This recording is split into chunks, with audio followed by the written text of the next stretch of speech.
آخر میں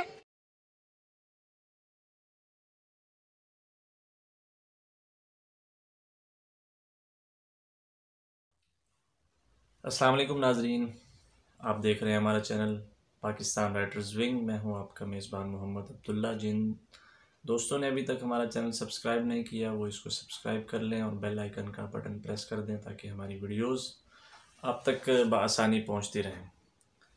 ناظرین، آج جو بات میں کرنا چاہ رہا ہوں اس پر دل بہت رنجیدہ ہے، بہت اداس ہے، بہت افسوسناک صورتحال ہے کہ اسلام آباد میں ایک نوجوان اسامہ ستی کو کس سفاکیت کے ساتھ موت کے گھاٹ اتار دیا گیا۔ یہ آپ ان سے پوچھیں جن کا وہ لخت جگر تھا کہ وہ کس کرب کے عالم میں ہیں، وہ کس طرح دہائیاں دے رہے ہیں۔ یقیناً میں اور آپ اس چیز کو محسوس نہیں کر سکتے۔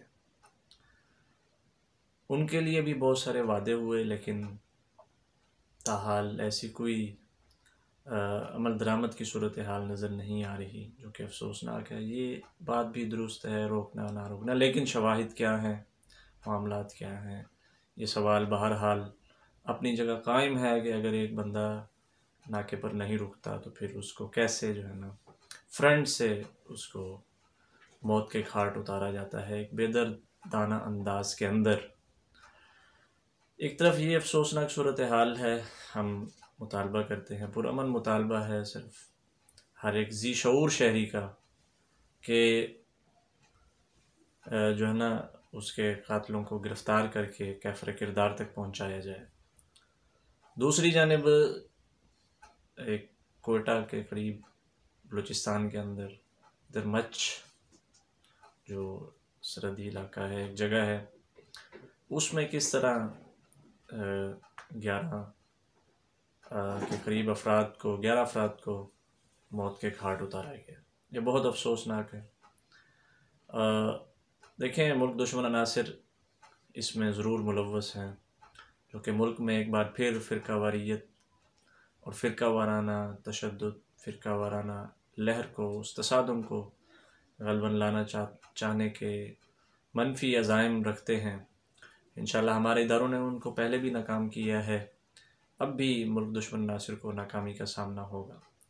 لیکن کچھ مطالبات جو سامنے آ رہے ہیں، جو لوگ کو اپنا ہزارہ برادری کے لوگوں کی طرف سے، لواحقین کی طرف سے، تو ان پر بھی غور کرنا چاہیے۔ آج اس حوالے سے ملک بھر میں احتجاج ہوئے اور احتجاج کا سلسلہ بڑھتا چلا جا رہا ہے، اور ایک مطالبہ ہے ان لوگوں کا، کئی مطالبات ہیں ویسے تو، ابھی فی الحال ایک زبان ضد عام ہے، تو اس کے علاوہ بھی کئی مطالبات جو میں وہاں گیا آج۔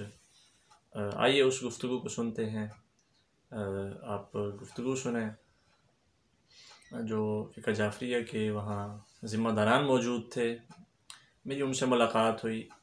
آئیے آپ تو اس گفتگو کو سنیں، پھر ہم بعد میں اس پر بات کرتے ہیں۔ ہم ملتان نواں شہر چوک پر موجود ہیں، جہاں پر سانحہ ہزارہ برادری کا جو شفاقانہ قتل عام کیا گیا ہے، اور جو کہ انسانیت کے حوالے سے ایک بدترین مثال ہے، اس حوالے سے ملتان میں ایک احتجاجی مظاہرہ جاری ہے۔ ہمارے ساتھ علامہ سید کاشف ظہور نقوی صاحب موجود ہیں، آئیے ہم اس حوالے سے ان سے گفتگو کرتے ہیں۔ جی علامہ صاحب۔ جی بسم اللہ الرحمن الرحیم۔ ہمارا یہ احتجاج، ہمارا یہ دھرنا ان مظلومین کے حق میں اور حمایت میں ہے جن کو کوئٹہ میں ایک عرصے سے مسلسل ظلم و ستم کا نشانہ بنا کے رکھا گیا ہے۔ چونکہ ہم پاکستانی ہیں، چونکہ ہم پاکستان کے پرامن شہری ہیں، تو ہمارا پرامن یہ مطالبہ ریاست پاکستان سے ہے کہ پاکستانیوں کو تحفظ فراہم کیا جائے۔ अगर हम ये नारा बुलंद करते हैं कि कश्मीर हम लेंगे और कश्मीर को पाकिस्तान बनाएंगे, तो वो सबसे बेशक कश्मीर पाकिस्तान होना चाहिए, लेकिन पहले पाकिस्तान को महफूज बना लें। और पाकिस्तान का हर फ़र्द कीमती है। हमें पाकिस्तानियों के तहफ़्फ़ुज़ के लिए इक़दामात उठाने चाहिए, और वो लोग जो सरेआम आते हैं, दंदनाते हुए कत्ल करते हैं और फिर फ़रार हो जाते हैं, उन लोगों का पता लगाया जाए और उन्हें करार वाक़ई सज़ा दी जाए। ये आपका एहतजाज आप कब तक जारी रखेंगे इसको? हमारा एहतजाज तब तक जारी रहेगा जब तक क्वेटा में हमारी माएँ और हमारी बहनें वो जो सख्त सर्दी के आलम में जनाजे सड़क पर रख कर बैठी हैं, जब तक उनके मुतालबात पूरे नहीं होते और जब तक जनाजे दफनाए नहीं जाते, हम मौजूद रहेंगे। तो आपको क्या तवक्कुआत है हुकूमत से इस हवाले से? हुकूमत पाकिस्तान से हमें पहले भी बहुत ज़्यादा इस सिलसिले में ख़दशात हैं कि लॉलीपॉप दिया जाता रहा है। हमारा ये मुतालबा है कि इस बार हमें वाक़ईन कोई इस अंदाज़ में यकीन दहानी करवाई जाए कि वाक़ईन मुजरिमों को सज़ा दी जाएगी, तो हम इंशाअल्लाह उस पर एग्री करेंगे।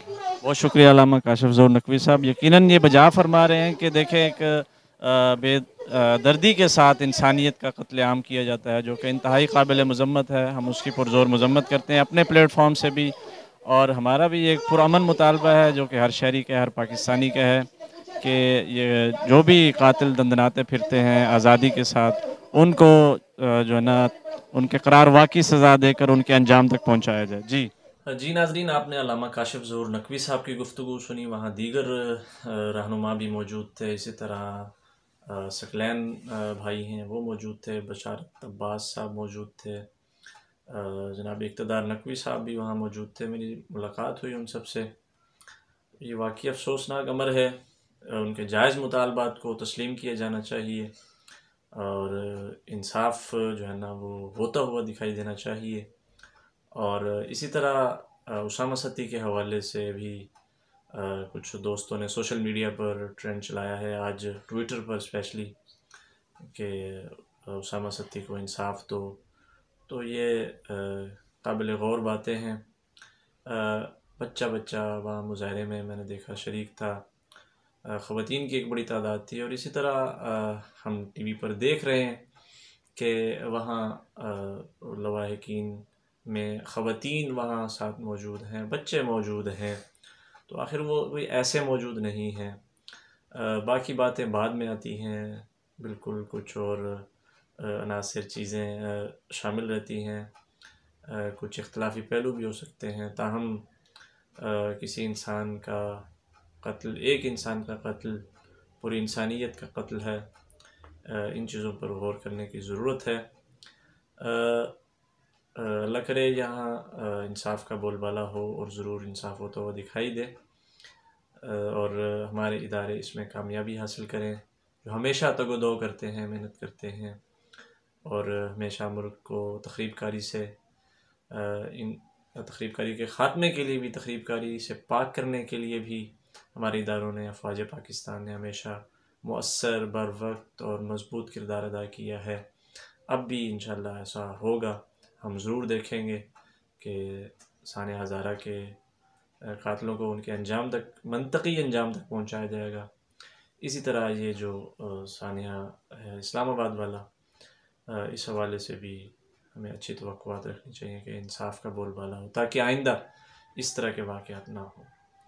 फ़िलहाल इसी पर इक्तफ़ा करते हैं। बहुत जल्द अगली वीडियो में मेरी और आपकी मुलाकात होगी। तब तक के लिए इजाज़त दीजिए अपने मेज़बान मोहम्मद अब्दुल्ला को। अल्लाह निगहबान।